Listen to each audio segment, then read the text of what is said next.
আসসালামু আলাইকুম। আদাব। বাংলাদেশের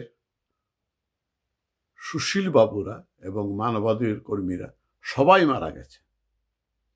আমি তাদের আত্মার অশান্তি কামনা করছি। প্রশ্ন করতে পারেন অশান্তি কেন কামনা করছি? আজকের দেশের যে অবস্থা, এই দেশের অবস্থার জন্য রাজনৈতিক এবং অর্থনৈতিক আইনশৃঙ্খলা যে অবস্থা দায়ী হচ্ছে এই সুশীল এবং মানবাধিকার কর্মীরা। গত 15 বৎসর যাবৎ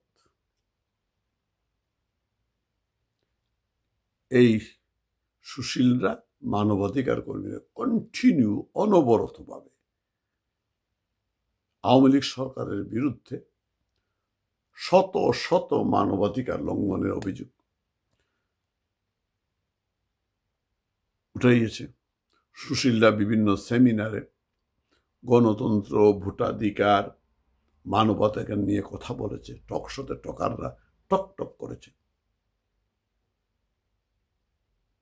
এসবই করেছে তারা, কারণ তাদের পিছনে এই যে যত সুশীল আর মানবাধিকার কর্মী আছে, সবগুলাই কিন্তু কোনোটা কোনো এনজিওর মালিক অথবা এনজিওর ম্যানেজার অথবা এনজিওতে কাজ করে। এনজিও গুলো আবার পরিচালিত হয় বিদেশি টাকায়, বিশেষ করে পশ্চিমাদের টাকায়। আমরা জানি বাইডেন প্রশাসন $29 বিলিয়ন বরাদ্দ করেছিল বাংলাদেশের রাজনৈতিক উন্নয়ন, পলিটিক্যাল ডেভেলপমেন্টের নামে। আমার দেশের রাজনৈতিক উন্নয়ন হবে কি হবে না, কিভাবে হবে, সেটা আমেরিকার টাকায় হবে। এবং সে টাকাগুলো এনজিও গুলোতে দেওয়া হয়েছিল, তাদের কাজের ষড়যন্ত্রে কাজে লাগানো হয়েছিল। আমরা এও জানি ডোনাল্ড লু, যে লোকটি বাইডেনের এশিয়া বিষয়ক সহকারী ছিল, সে যখন ঢাকা সফর যতবারই এসেছে ততবারই এনজিওদের সাথে সে মিটিং করেছে। আর ওই পিটার হাসের কথা তো আমরা জানি, সেও কিন্তু এনজিওদের সাথে সার্বক্ষণিক যোগাযোগ রাখত, মিটিং করত। অর্থাৎ এই এনজিও গুলোকে দিয়ে, এনজিও প্রধানগুলোকে দিয়ে বাংলাদেশ সরকারের বিরুদ্ধে ষড়যন্ত্র গুট পাকিয়েছিল। তাদেরই সর্দার হচ্ছে এই নিয়োজিত এনজিও মালিক।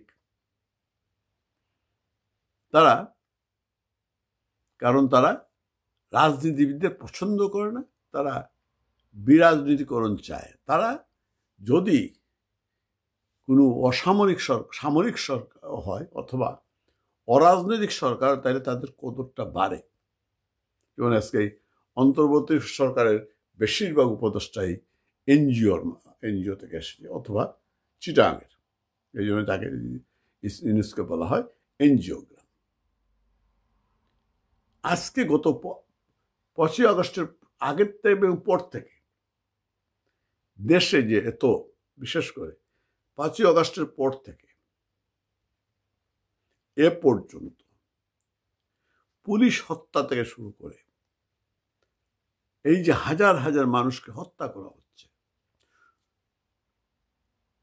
জেলে পুরা হচ্ছে, নারীরা ধর্ষণের শিকার হচ্ছে,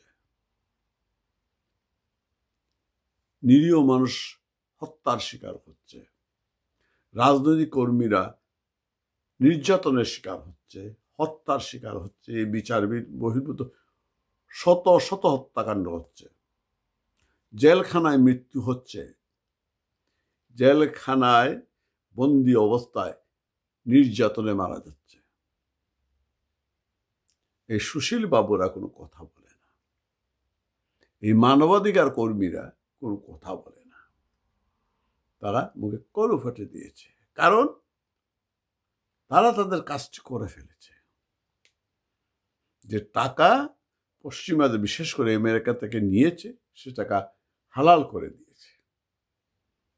এখন আর সেই টাকাও নেই, তার কথাও বলে না।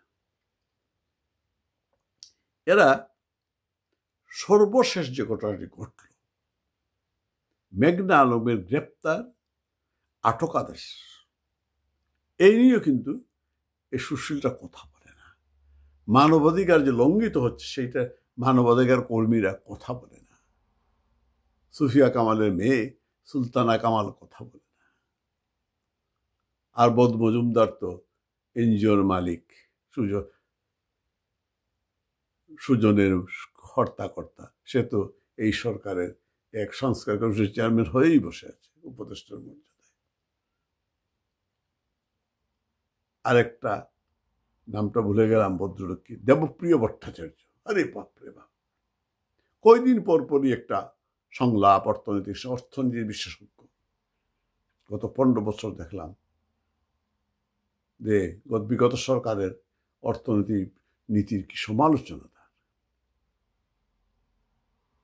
নির্বাচন নিয়ে এই হুসেন জিল্লুর রহমান আরেক অর্থনীতিবিদ। আরে বাপরে বাপ, এই যে বিশাল বিশাল ডিগ্রিধারী সুশীলরা আজ কোথায়? মানবাধিকার কর্মীরা কোথায়? এত যে মানবাধিকার লঙ্ঘিত হচ্ছে, কই কোনো কথাবার্তা তো শুনি না। নগণ্য সংখ্যক টকশো আর ঠকাররা ছাড়া আর কাউকে তো টকশোতে কথা বলতে শুনি না। কেন? তাহলে কি আমরা ধরে নিতে পারি না সুশীল বাবুরা মারা গিয়েছে, মানবাধিকার কর্মীরা মারা গিয়েছে?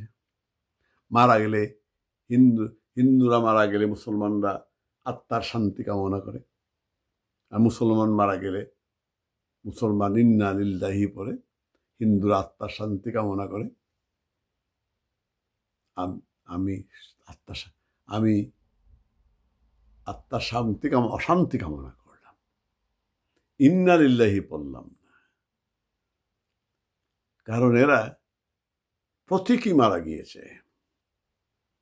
এই সুশীলরা আসলে আজকে সুশীল বাবুরা মৃত, মানবাধিকার কর্মীরা মৃত। তাদেরকে টাকা, এমন টাকা খাওয়ানো হয়েছে, বদহজম গিয়েছে। টাকা খেতে খেতে, ডলার খেতে খেতে বদহজম হয়ে গিয়েছে। আর এই বদহজমের কারণে সবগুলো মারা গিয়েছে, কথা বলতে পারে। তাই তাদের আত্মার অশান্তি কামনা করছে। তারা আবার জন্ম নিবে, আবার যখন রাজনৈতিক সরকার আসবে, গণতান্ত্রিক পরিবেশ ফিরিয়ে আসবে, দেখবেন তারা জেগে উঠেছে।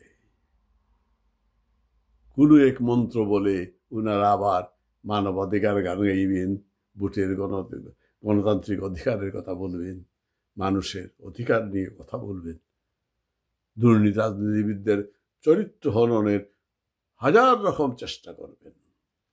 ওনারা এক একজন ধোয়া তুলসী পাতা। ওনারা যে হাজার হাজার টাকা খরচ করেন, এসি অফিসে বসেন, আয়ের উৎসটা কি?